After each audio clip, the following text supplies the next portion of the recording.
Thank you so much for tuning in to the Urban Network podcast. Our guest today is Erik Swanson. He's the business development manager at Cardinal Services. Erik, thank you so much for coming on the podcast today. How are you feeling? Good. Thank you for having me. I'm excited to be here. Is this your first podcast? It is. It's my first podcast. You know, that is something I've enjoyed so much about this podcast is so many people are kind of having that experience for the first time, doing their first podcast. Technically, it's my second podcast. The first one was on a Russian-speaking radio station out in eastern Portland. So this is kind of my first English-speaking podcast. So Nice. So you did that full one in Russian? I don't speak Russian, but it was with a translator. So he was translating for me while he was doing the interviewing. So yeah, it's my second. That's super podcast. neat. I'll have to check that out. Yeah. That sounds really interesting. But even my first podcast was an Urban Network podcast. The first episode was my first appearance on any podcast. It was me hosting, and so many guests were like, "Oh, I've never done a podcast before, but let's give it a try." They're a lot of fun. They're really informal and conversational, and it's how I like to have meetings. So Yeah. So you also are an attendee and have been recently at the Urban Network networking events. You know, this podcast coincides with a networking group. We have monthly networking events on the third Thursday of each month. How have those events been for you? You know, I want to hear from, you know, some of the people who have been attending recently. Like, what do you feel you get out of those events? Well, you know, the two-pronged question in and of itself for me has been that by being a member and having an office space here, it's just natural evolution and progression to be participating in what really is a 7-day-a-week networking event by working here and having office space here. So by participating in having a networking event, affiliated with this group, it's just natural for me to be here. So it's really good, at least, you know, once a month, every third Thursday, to be able to have some face time and really partake in all of the benefits that we have here. The wine, the beer, the cider, and just the ability to do some things that I don't do Monday through Friday between the lines, but so having that networking afterwards, I can have a beer with my peers and colleagues here. Yeah, at Urban Office, where Erik and I are both members. It's been an amazing space, and Urban Networks events used to take place here prior to the pandemic. Via in person before they transferred to being on Zoom. I definitely enjoyed this space too. I actually attended a Chamber of Commerce event here 3 years ago, and I'm standing next to Eric Freeman, and I didn't realize it, and was making small talk with him, and then before I knew it, he was being asked to come up and speak. And so I've just been stunned at the space here ever since, and it's really intellectually stimulating for me. I like to be here. And so participating in the podcast, I mean, this was not what I had anticipated as a part of a benefit for my membership, that we would have so many entrepreneurs as members that have a lot of things that can add value and benefit to my business development. So by participating in this, we're all helping each other out. So I like it a lot. Yeah, the community here of entrepreneurs are amazing. Everyone's working on different things and has a diverse background, like in terms of where they're from and their education and their career. So it's like you learn something from everyone you meet. Yeah, it's definitely really fascinating. Also another benefit of Urban Office, I gotta say, is Arte Media is located here, and they're responsible for helping us produce this podcast as well. So if you're interested in podcasting services or like a media lab, check out Arte Media's site. So just wanted to give them a quick shout out. But let's get back to you. You're a business development manager at Cardinal Services. Please tell me about Cardinal Services. What do you guys provide? I've been in this industry since 1992. It's practically all that I know after college. I had a sales job. I was recruited on campus after college, but I've been in what started as the staffing industry, temporary staffing, but Cardinal Services Incorporated is headquartered in Coos Bay. They were founded in Coos Bay. We like to say it's our global world headquarters, and in the early 70s. And they started as what was called then permanent placement, perm placement, direct hires. And the industry evolved into what we then called temporary staffing, or just now staffing, hiring. So Cardinal, as a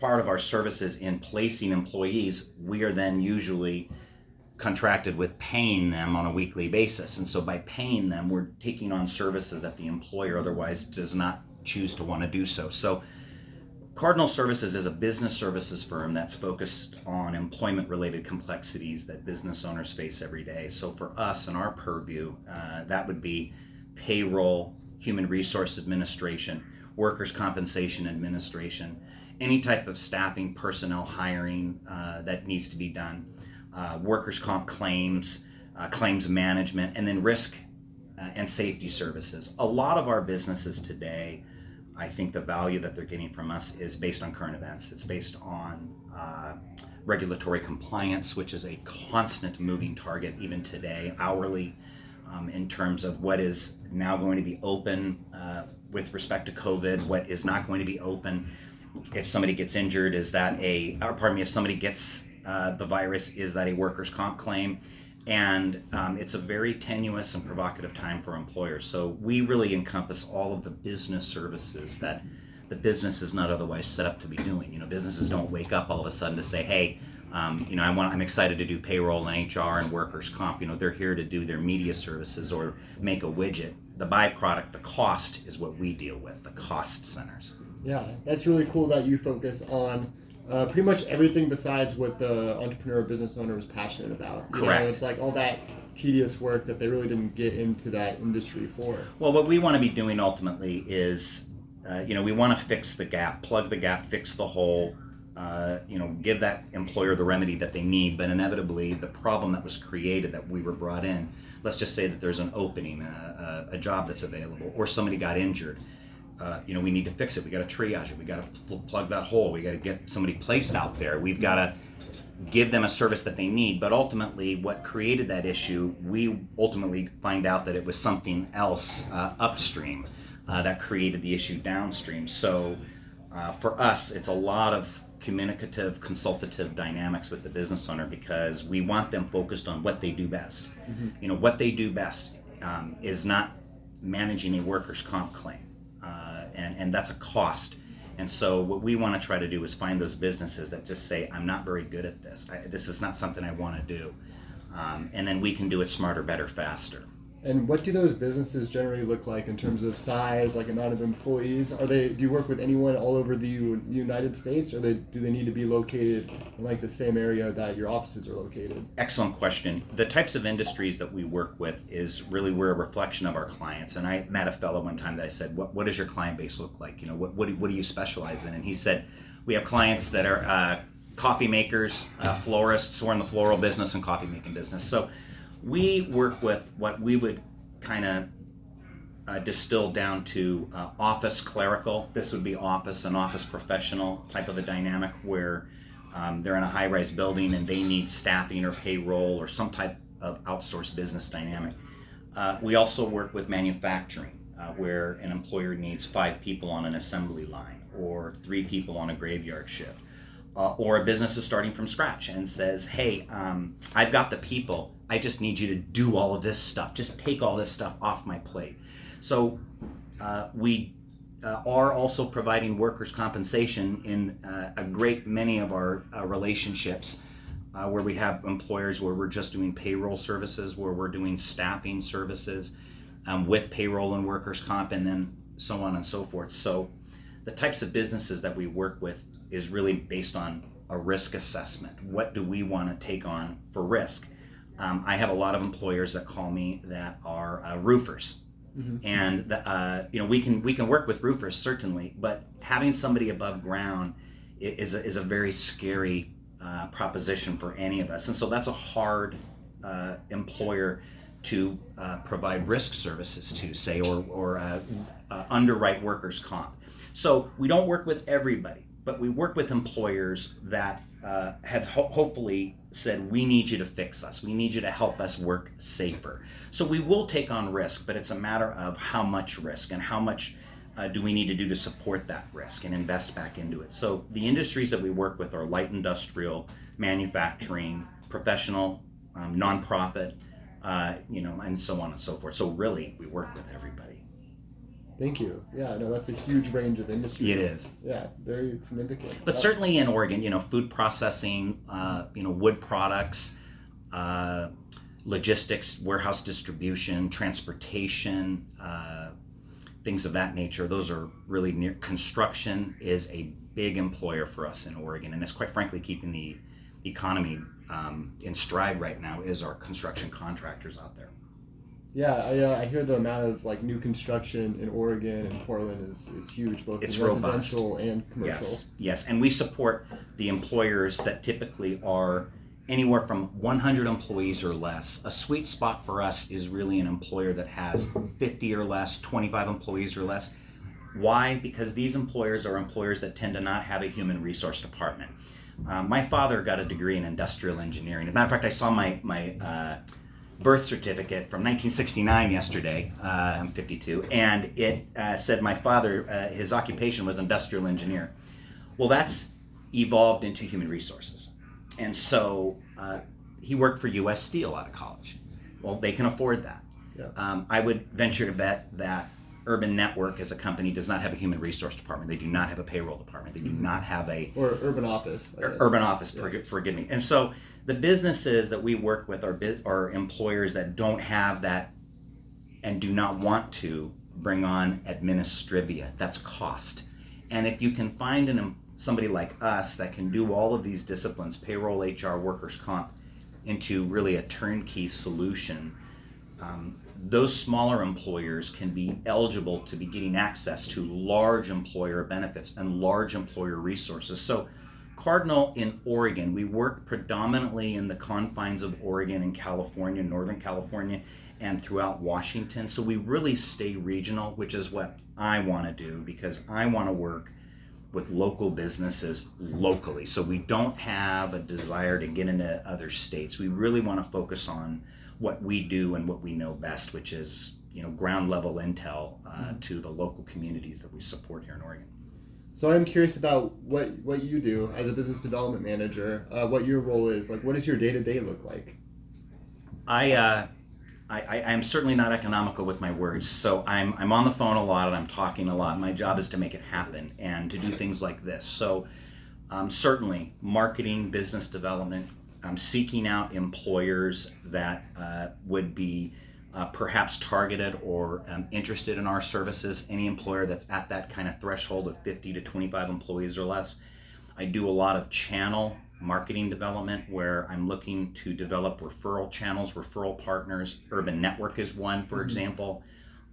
Insurance agents and brokers are another on the commercial side that refer employers to me or who are having a tough time finding reasonably priced workers' compensation premium. And although we don't sell insurance, we're not an insurance company, workers' comp is a part of our bundled product. So payroll is the alpha and the omega in our service, in our business. It's the beginning and the end. Everything is kind of benchmarked around payroll. And so when an employer likes us to have the workers' comp in the mix, we combine it together. So a lot of my time is really trying to identify new markets, meet with business owners, kind of try to understand how did we get here.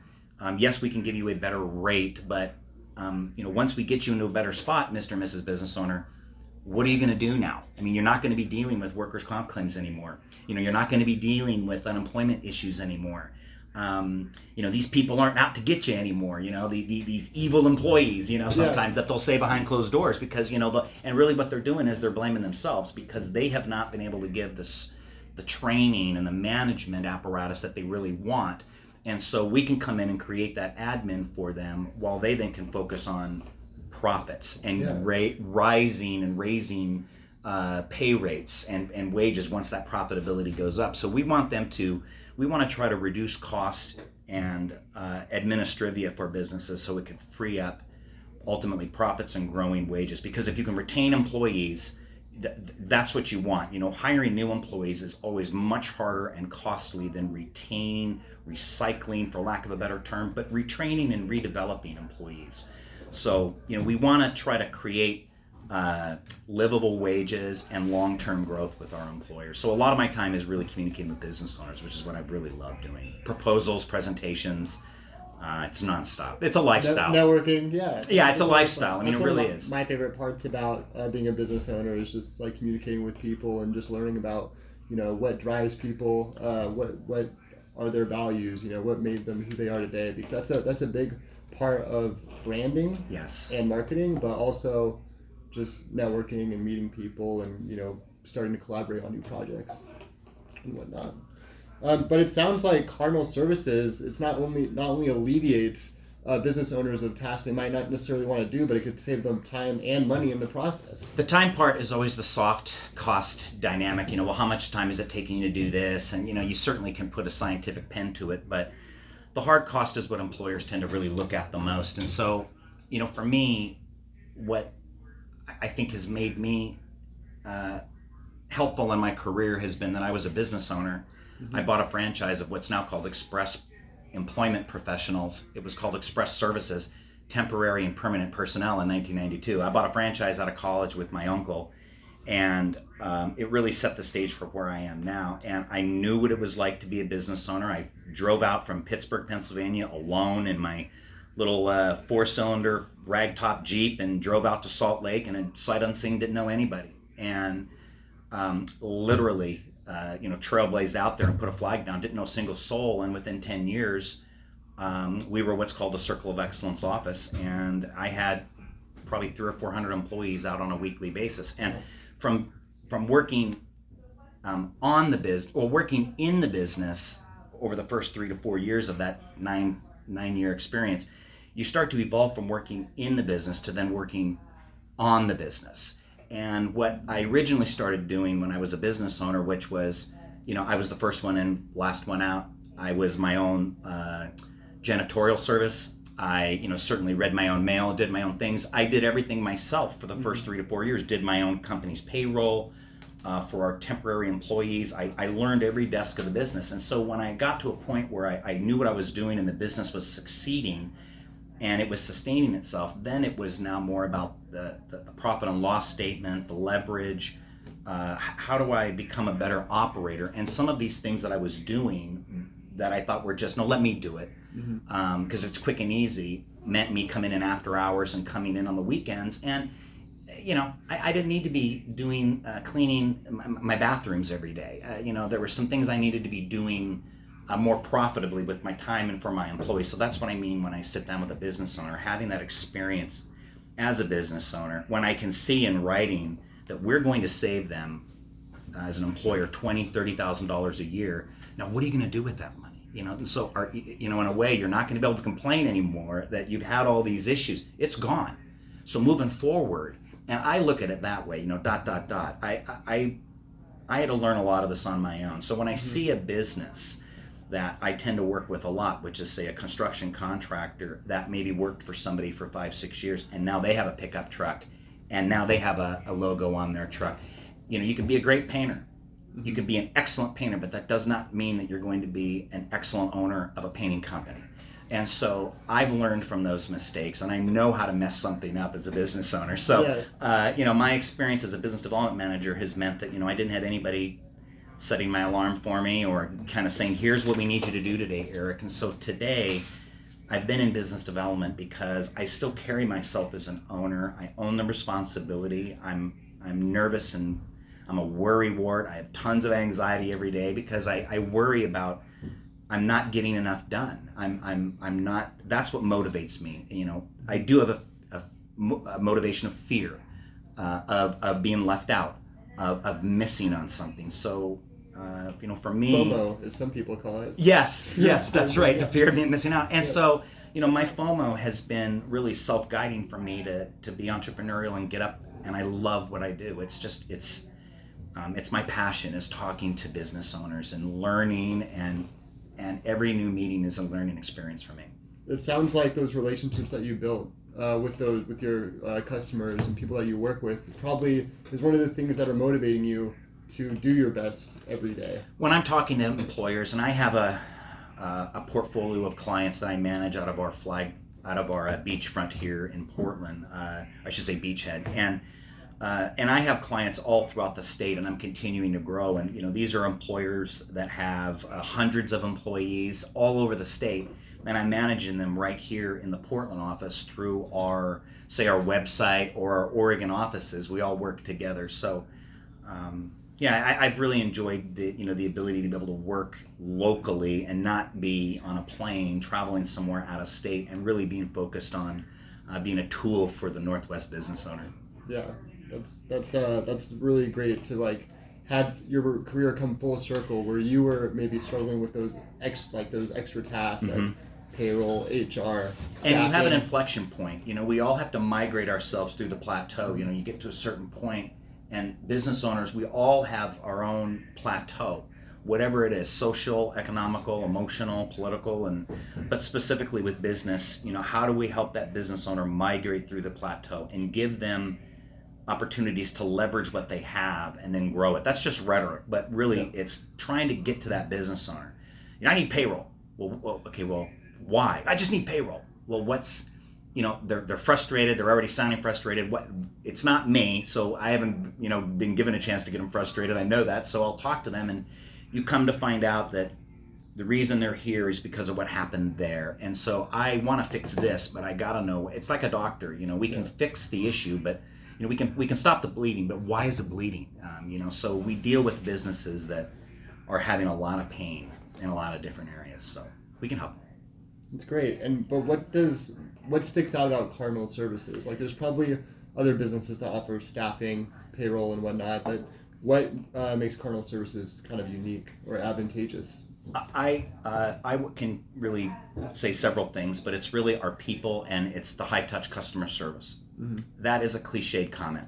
I'm going to try to take a creative license from Robert California. I think he became the owner of The Office of Dunder Mifflin, and he went out and inspired everybody on one of the in the office there, and one of their many meetings, and he said the era of the customer and customer service is back. Employers that want Hewitt, they know what they want, they know what they need. Consumers, same way. They know what they want, they know what they need. They go to Home Depot, they go online, they go to Lowe's, they go to ADP, they go to Paychex. They know what they want. It's transactional in that regard. Mm-hmm.